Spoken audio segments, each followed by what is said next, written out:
গণতন্ত্র খুনি তৈরির কারখানা, গণতন্ত্র জালেম তৈরির কারখানা, গণতন্ত্র স্বৈরাচার তৈরির কারখানা। তা আপনি বলবেন যে তাহলে আমরা এখন কি করব? এই ধরনের প্রশ্ন অনেক আছে। তা আমি আবারও আগের বিষয়ে ফিরে যাই। আমি বক্তব্য শুরু করেছিলাম কি দিয়ে? মুসলমানদের সবচেয়ে বড় শক্তি হচ্ছে তাদের ঈমান। ইব্রাহিম আলাইহিসসালাতু ওয়াসসালামের ঈমান দরকার, মূসা আলাইহিসসালাতু ওয়াসসালামের ঈমান দরকার, যে আমাকে ইসলাম প্রতিষ্ঠার জন্য মানুষের কাছে ভিক্ষা চাইতে হবে না, যে আমি রাষ্ট্রে ইসলাম প্রতিষ্ঠা করবো এই জন্য মানুষের দুয়ারে দুয়ারে ভিক্ষা চাইব, অসম্ভব। ইসলাম তার নিজ শান এবং শওকত অনুযায়ী প্রতিষ্ঠা হবে, এবং হবেই হবে ইনশাল্লাহ। কেন হবে? জোর করে করতে হবে? জি না, জোর করে করতে হবে না। কেননা গণতন্ত্র নিজেই তো ন্যায় প্রতিষ্ঠা করতে পারবে না, সে তো সিস্টেমটা একটা জালেম সিস্টেম, সুতরাং সে ব্যর্থ হবে। আজ অথবা কাল পরিপূর্ণরূপে গণতন্ত্রকে ব্যর্থ হতে হবে। আপনি লিখে রাখেন, টুডে অর টুমরো গণতন্ত্র কলাপস করবে। এবং 36শে জুলাই গণতন্ত্র আইসিইউতে ছিল, গণতান্ত্রিক সিস্টেম আইসিইউতে ছিল। এই জন্য ডেলিভারি ডেটের আগে বাচ্চা সিজার হয়ে গেছে। মানে যেই ডেটে বাংলাদেশের বাংলাদেশের ডেলিভারি হওয়ার কথা ছিল, অন্তত আরও 5 বছর 10 বছর, তো সেই ডেলিভারি ডেট আসার আগেই বাচ্চা কি হয়েছে, সময় আসার আগেই সিজার হয়ে গেছে। কেন? আইসিইউতে যে সিস্টেম আছে, ওই সিস্টেম যদি আর 1-2 দিন কন্টিনিউ করে, তাহলে তো এই সিস্টেমটা মারা যাবে, আইসিইউতে মারা যাবে। মানে গণতান্ত্রিক সিস্টেমের মৃত্যু হবে। 36শে জুলাই যদি হাসিনা না পালিয়ে যায় আরও 5 দিন 10 দিন, এবং সেনাবাহিনী যদি জনগণের বিরুদ্ধে অস্ত্র উঠাতো, তাহলে কিসের মৃত্যু হতো? গণতন্ত্রের মৃত্যু হতো। সুতরাং গণতন্ত্রের মৃত্যু এখানে হতে দেওয়া যাবে না।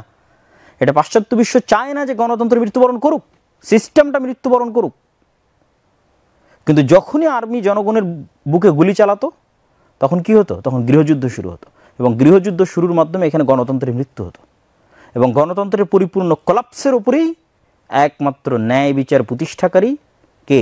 আল্লাহ সুবহানাহু ওয়া তাআলা, এবং আল্লাহ সুবহানাহু ওয়া তাআলার বিধান, সেটা প্রতিষ্ঠা হতো। তা আপনি বলছেন এই একদিনে ইতিহাস শেষ? জি না, যেহেতু এই সিস্টেমটাই জালেম সিস্টেম, এই সিস্টেমে যেই আসুক না কেন সে জুলুম করবে, এবং তার ট্রেলার আজকে আপনারা দেখতেছেন। সে যেই আসুক, যেহেতু সে কামড়াকামড়ি করে আসবে, সে জুলুম করবে। এবং জুলুম করলেই মানুষ ন্যায় প্রতিষ্ঠার জন্য, যেমন 36শে জুলাই মানুষ পাগল ছিল, মানুষ পাগল হয়ে যাবে। আমাদের কাজ কিছুই না, আমাদের কাজ শুধু মানুষের অন্তরে গণতন্ত্রের উপর ঘৃণা তৈরি করে দেওয়া। যে খুন করেছে কে? গণতন্ত্র।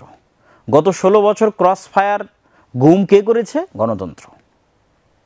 জুলাইয়ের গণহত্যা কে চালিয়েছে? গণতন্ত্র। কেন? প্রত্যেকটার সাথে গণতান্ত্রিক রাজনৈতিক ছাত্র নেতারা জড়িত, ছাত্র দলের মানে ছাত্রদের যে দলগুলো আছে গণতান্ত্রিক, তারা জড়িত। আপনি আবরার হত্যায় দেখেন, বিশ্বজিৎ হত্যায় দেখেন, সবগুলো গণতান্ত্রিক দল।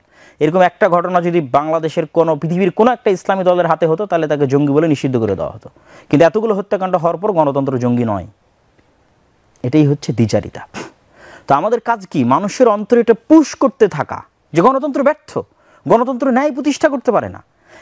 এটা বলিয়েন না যে গণতন্ত্র কুফরি, গণতন্ত্র শিরকি। এটা বললে আপনি কখনোই মানুষকে বুঝাইতে পারবেন না। গণতন্ত্র কুফরি বা শিরকি বলে মানুষকে বুঝাতে পারবেন না। মানুষকে বুঝাতে হবে গণতন্ত্র ব্যর্থ, সে ন্যায় প্রতিষ্ঠা করতে পারে না, সে জালেম, সে খুন করে, সে গুম করে। যখন মানুষ একবার বুঝে যাবে, মানুষ ব্যাপকভাবে যখন সমগ্র বাংলাদেশের মানুষ বুঝে যাবে যে তার জীবনের নিরাপত্তা, তার ছেলেমেয়ের জীবনের নিরাপত্তা, তার স্ত্রী সন্তানের জীবনের নিরাপত্তা এবং ন্যায় বিচার একমাত্র আল্লাহ এবং আল্লাহর বিধান প্রতিষ্ঠা করতে পারে, তখন পরবর্তীতে যখন কখনো 36শে জুলাই হবে, তখন মানুষ জোর করে ইসলামকে ক্ষমতায় বসাবে, মানুষই বসাবে।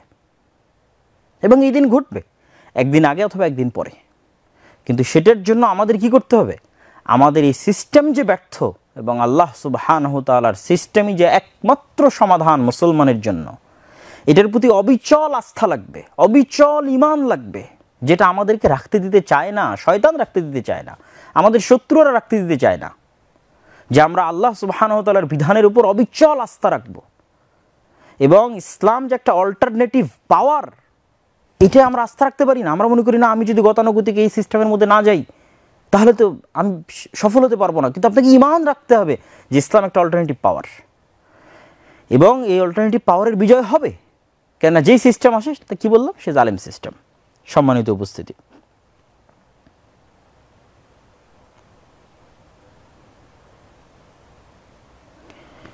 আমি আমার বক্তব্যের শেষের দিকে চলে আসতেছি।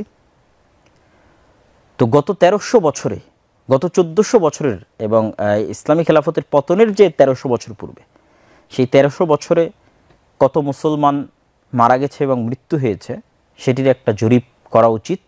আর গত 100 বছরে নিজেদের মধ্যে মারামারি করে আর অন্যের আক্রমণে কত মুসলমান মারা গেছে সেটার জরিপ করা উচিত। তাহলে আপনি বুঝবেন যে আপনার জীবনের রক্ষা কবচ কোথায়, এবং সেটার উপর আপনার ঈমান বাড়বে এবং আপনি সামনের দিকে আগাতে পারবেন। আল্লাহ সুবহানাহু ওয়া তাআলা মুসলমানদের ঈমানকে মজবুত করুক। সর্বোচ্চ প্রযুক্তির মোকাবেলা সর্বোচ্চ ঈমান দিয়ে করতে হবে। মুসার ঈমান, ইব্রাহিমের ঈমান, দাজ্জালের সামনে দাঁড়িয়ে থাকা ওই যুবকের ঈমান, যাকে দাজ্জাল হত্যা করে জীবিত করবে এবং সেই ঈমানের উপর অটল থাকবে, আর দাজ্জালের সকল শক্তি এবং পাওয়ার ব্যর্থ হবে। ঈসা আলাইহিস সালাতু ওয়াস সালামের ঈমান, মুহাম্মদ সাল্লাল্লাহু আলাইহি ওয়াসাল্লামের ঈমান, আল্লাহর দ্বীনের উপর, এবং মানুষকে এটা বলতে থাকা যে তোমরা তোমাদের ঈমানকে মজবুত করো এবং আল্লাহ সুবহানাহু ওয়া তাআলার দ্বীনের মধ্যে, আল্লাহ সুবহানাহু ওয়া তাআলার বিধানের মধ্যেই তোমাদের জীবন আছে। আপনি আশ্চর্য হবেন, আল্লাহ কিসাসকে বলেছে যে জীবন, মানে আমরা যদি বাঁচতে চাই তাহলে আল্লাহর বিধান লাগবে। আল্লাহ বলছেন যে আল্লাহর বিধানে তোমাদের জীবন আছে, ওয়ালাকুম ফিল কিসাসি হায়া। আমরা যদি বাঁচতে চাই, আমাদের সমাজকে যদি বাঁচাতে চাই, তাহলে আল্লাহ সুবহানাহু ওয়া তাআলা এবং আল্লাহ সুবহানাহু ওয়া তাআলার বিধান ছাড়ার দ্বিতীয় কোনো রাস্তা নেই। আল্লাহ সুবহানাহু ওয়া তাআলা আমাদের দেশের জনগণকে যত দ্রুত এটা বুঝার তৌফিক দিবে, আমরা দাঈ ইলাল্লাহ যত দ্রুত মানুষকে এটার দিকে আহ্বান করতে পারবো এবং বুঝাতে পারবো, ততই এই জাতির কল্যাণ আছে এবং মুক্তি আছে। আল্লাহ আমাদের তৌফিক দান করুক, আল্লাহুম্মা আমিন। ইসলামের নিকটে বা আল্লাহ সুবহানাহু ওয়া তাআলার নিকটে, যিনি আমাদের সৃষ্টিকর্তা, তার নিকটে সবচেয়ে দামি হচ্ছে, সবচেয়ে মূল্যবান হচ্ছে মানুষের জীবন। এবং রাসূলুল্লাহ সাল্লাল্লাহু আলাইহি ওয়াসাল্লামের একটি হাদিস থেকে আমরা স্পষ্ট বুঝতে পারি, যে হাদিসে তিনি পবিত্র কাবা ঘর, পবিত্র মক্কা নগরী, হারাম মাস, যুলহিজ্জা মাস, এগুলো সকল কিছুর সাথে তুলনা দিয়ে তিনি মানুষের জীবন, মানুষের সম্মান, মানুষের ধন সম্পদের তুলনা দিয়েছেন। তথা আমাদের ব্রেনে, আমাদের বিবেকে কাবাঘরের যেমন মর্যাদা, একটি মানুষের জীবনের ঠিক তেমনই মর্যাদা। কাবাঘরকে ধ্বংস করা যেমন ভয়াবহ গুনাহ, একজন মানুষকে হত্যা করা তার চাইতে বেশি ভয়াবহ গুনাহ। আল্লাহ সুবহানাহু ওয়া তাআলা এই বিষয়ে এতটাই শক্ত, যেহেতু উনি একমাত্র ন্যায় বিচার প্রতিষ্ঠাকারী। পৃথিবীতে যত তন্ত্রমন্ত্র আছে, এরা কেউ ন্যায় বিচার দিতে পারবে না, ন্যায় প্রতিষ্ঠা করতে পারবে না। আল্লাহ সুবহানাহু ওয়া তাআলার আইন যেমন পৃথিবীতে ন্যায় প্রতিষ্ঠা করতে পারে, ঠিক আল্লাহ সুবহানাহু ওয়া তাআলা পরকালে ন্যায় প্রতিষ্ঠা করবেন। তো আল্লাহ সুবহানাহু ওয়া তাআলা যেহেতু ন্যায় প্রতিষ্ঠাকারী, এই জন্য আল্লাহ সুবহানাহু ওয়া তাআলার নিকটে একজন মানুষের হত্যায় যদি, নিরপরাধ মানুষের হত্যায় যদি সমগ্র পৃথিবী শরিক হয়, তাহলে আল্লাহ সুবহানাহু ওয়া তাআলা ন্যায় প্রতিষ্ঠার জন্য সমগ্র পৃথিবীর মানুষকে জাহান্নামে দিয়ে দিবেন। এই বিষয়টাকে আপনি কল্পনা করেন যে শুধু একজন মানুষের জীবন রক্ষার জন্য, একজন মানুষকে ন্যায় দেওয়ার জন্য সমগ্র পৃথিবীর মানুষকে জাহান্নামে দেওয়া হবে, যদি সমগ্র পৃথিবীর মানুষ ওই ব্যক্তিকে হত্যায় দোষী বলে প্রমাণিত হয়। তো এই সংক্ষিপ্ত ভূমিকা আলোচনায় আমরা দেখলাম যে মানুষের জীবনের গুরুত্ব ইসলামে এবং আল্লাহ সুবহানাহু ওয়া তাআলার নিকটে কতটুকু। এবার আমরা আসি মুসলমানদের জীবনের এই যে মূল্য কমে যাওয়া। এই যে আপনি দেখতেছেন বাজারের মধ্যে ওপেন, এক মুসলমান আর এক মুসলমানকে মারতেছে, ঠিক তেমন আপনি গাজার ফিলিস্তিনে কল্পনা করেন মুসলমানদের জীবনের কোনো মূল্য আছে কিনা। সমগ্র পৃথিবীর সামনে কি নৃশংস গণহত্যা চলতেছে। আপনি যদি গত 100 বছরের কথা কল্পনা করেন, তো এই যে মুসলমানদের মূল্য কমে যাওয়া, এটি কিন্তু ওই হাদিসের সাথে মিলে যায় যে হাদিসে রাসূলুল্লাহ সাল্লাল্লাহু আলাইহি সাল্লাম বলেছিলেন যে তোমরা সংখ্যায় অসংখ্য হবে, কিন্তু পৃথিবীর কাছে তোমাদের মূল্য হবে সমুদ্রের ফেনার মতো। সমুদ্রে চলমান একটা জাহাজের ভ্যালু আছে, সে নিজের সিদ্ধান্তে চলতে পারে।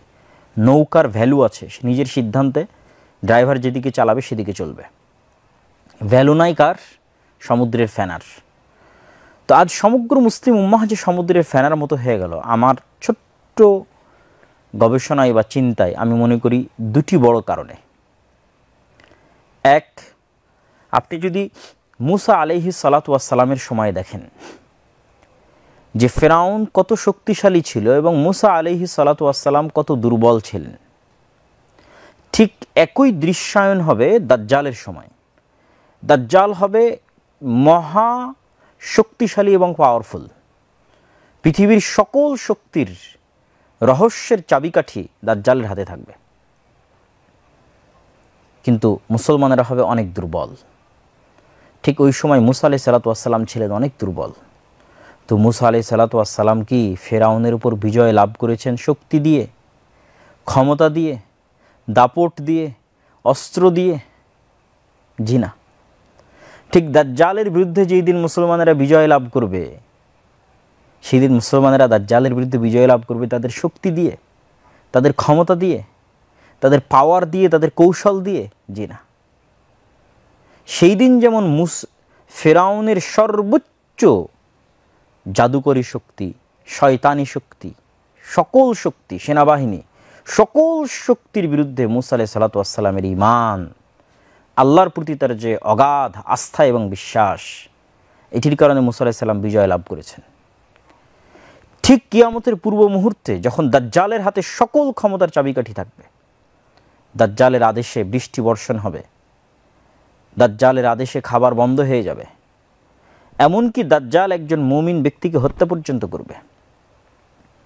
কেননা ওই মুমিন ব্যক্তি দাজ্জালকে অস্বীকার করবে, মিথ্যুক বলবে। হত্যার পর পুনরায় জীবিত করবে, জীবিত করে দাজ্জাল বলবে যে আমি তোমাকে হত্যার পর জীবিত করেছি, এবার বলো আমি সত্য কিনা। কিন্তু ওই ব্যক্তির ঈমান দেখেন, ওই ব্যক্তি বলবে যে আমার বিশ্বাস আরও দৃঢ় হয়েছে, তুমি মিথ্যুক।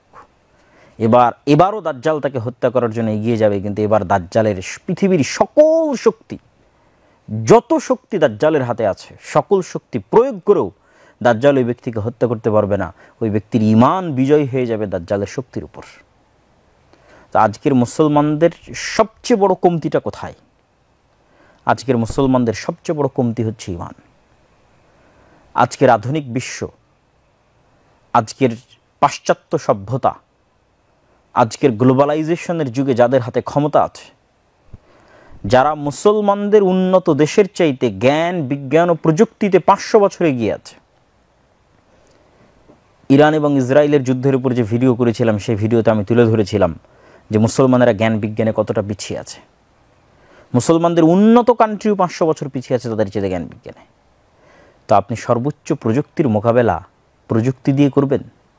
সর্বোচ্চ প্রযুক্তির মোকাবেলা করতে হবে সর্বোচ্চ ঈমান দিয়ে, এবং মোকাবেলা সম্ভব। পৃথিবীর ইতিহাসে তার নজির আছে, সেই নজির স্থাপনকারী মুসলমানেরাই। তো আজকে বাংলাদেশের মুসলমানদের ঈমান নাই, বা সমগ্র বিশ্বের মুসলমানদের। দ্বিতীয় যে বিষয়টি, সেটি হচ্ছে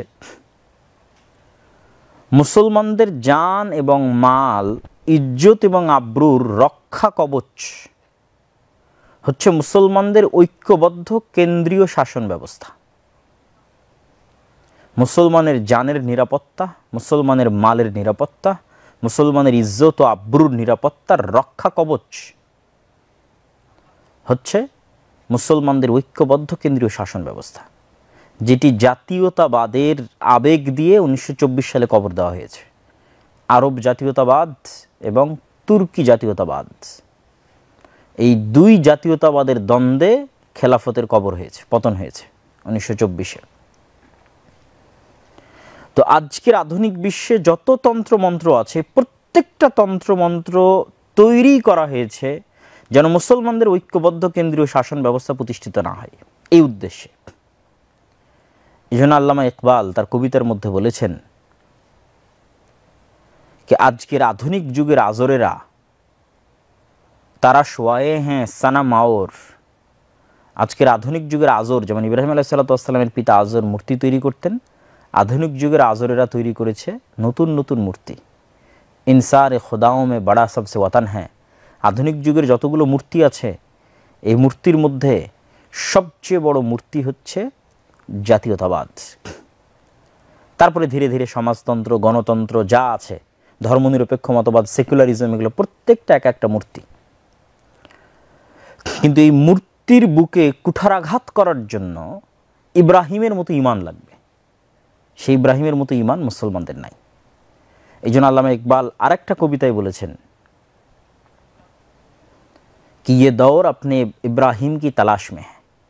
যে আজকের যুগের মুসলমানদের সকল সমস্যার সমাধান হচ্ছে ইব্রাহিম আলাইহিসসালাতু ওয়াসসালামের মতো কট্টর তাওহীদবাদী ইমানদার, যার সর্বোচ্চ ইমান থাকবে, এরকম একজন ইব্রাহিম লাগবে, যেই নতুন যুগের যে মূর্তি আছে মূর্তিগুলোর বুকে কুঠারাঘাত করতে পারবে। আধুনিক যুগের যে মূর্তি আছে এই মূর্তিগুলোর বুকে।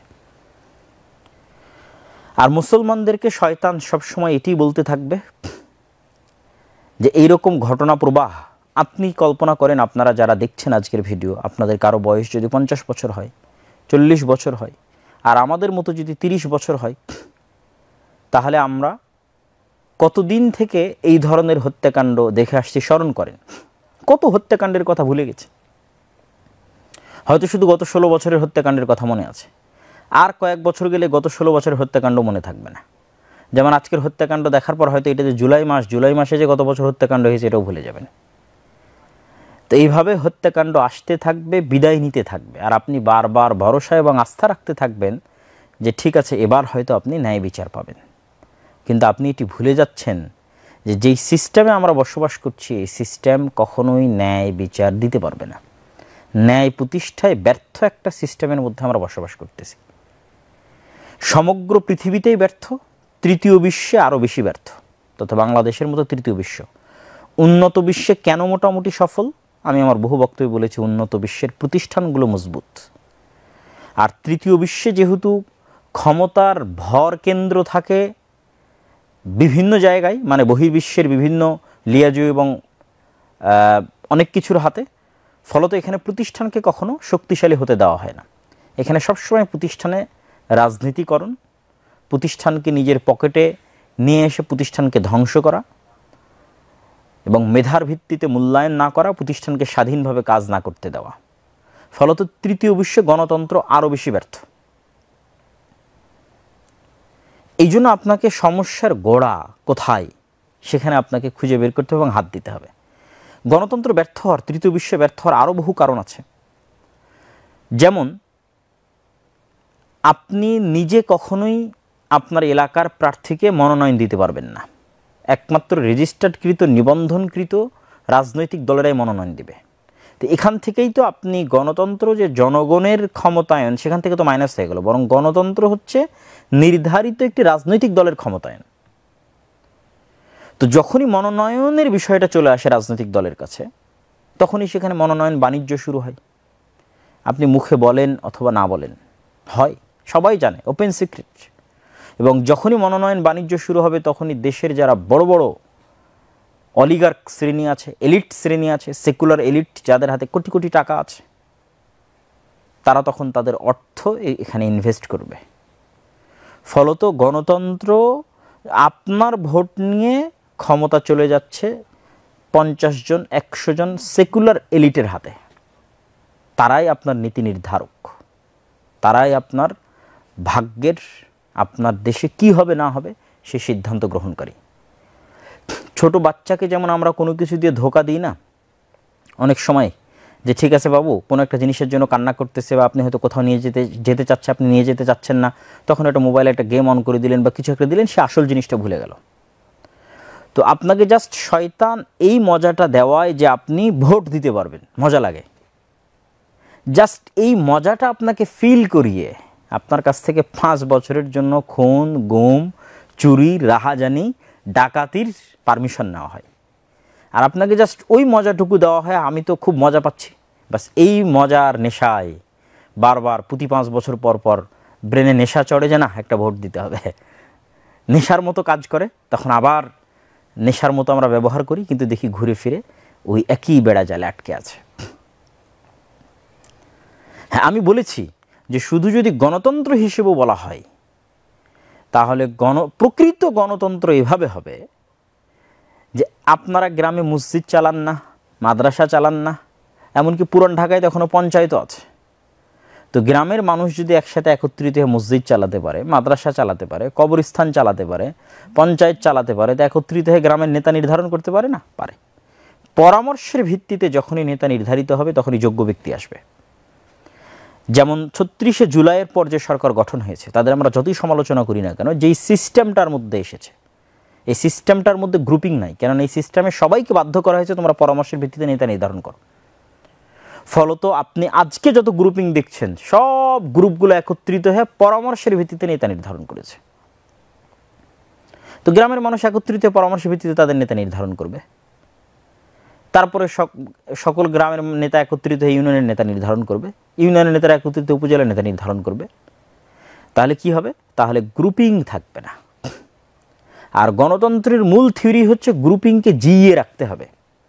এখন আগামী বছর যখন ভোট হবে অথবা এই বছরই যখন ভোট হবে, তখন ভোটের মাধ্যমে যে দলই ক্ষমতায় আসুক সে তো কামড়া কামড়ি করে ক্ষমতা আসতেছে না। আপনি তো নিজে দেখতেছেন যে সেই কামড়া কামড়িটা শুরু হয়ে গেছে। সেই কামড়া কামড়িরই তো একটা ফল আজকে আমরা যে ন্যাক্কারজনক হত্যাকাণ্ড দেখলাম। তাহলে যেই ক্ষমতায় আসুক সে তো কামড়া কামড়ি করে আসবে। সে বাংলাদেশের বৃহত্তম রাজনৈতিক দল হোক অথবা ছাত্রদের রাজনৈতিক দল হোক অথবা যেই হোক, তো এই কামড়া কামড়ির মাধ্যমে যখন আসবে, হিংসা বিদ্বেষের মাধ্যমে যখন আসবে, তখন সে ক্ষমতায় এসে সে কি ন্যায় প্রতিষ্ঠা করতে পারবে? সে ক্ষমতায় এসে যার সাথে কামড়া কামড়ি করেছিল তাকে দমন করার চেষ্টা করবে, ফলত সে আবার জুলুম করবে। তাহলে আপনি যখনই পরামর্শের ভিত্তিতে নেতা নির্ধারণ করবেন তখন আপনি ন্যায় এবং ইনসাফের বেশি কাছে চলে যাবেন, জাস্টিসের বেশি নিকটে চলে যাবেন। আর যখনই আপনি কামড়া কামড়ি মারামারি গন্ডগোল গ্রুপিং করে যখন আপনি নেতা তৈরি করবেন, তখন এই সিস্টেমটাই জিইয়ে রাখবে এই কামড়া কামড়ি, এই মারামারি, এই গ্রুপিং, এই হত্যা, এই খুন, এই রাহাজানি, এবং যেখানে প্রতিষ্ঠানগুলো দুর্বল। তাহলে কি হবে? গণতন্ত্র কখনোই আমাকে এবং আপনাকে জাস্টিস, ন্যায় বিচার দিতে পারবে না।